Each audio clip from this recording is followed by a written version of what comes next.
Dear kids, when you are born into this world, don't forget to explore your own backyard. Your mum and I are on a 1,000-day adventure around the world, starting in our backyard, Australia. Our first 100 days, we travelled from Sydney to Darwin through floods, cyclones, and extreme heat.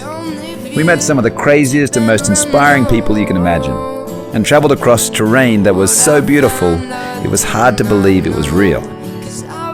It was an amazing reminder to live in the moment, to not rush life and live every day as if it is your last.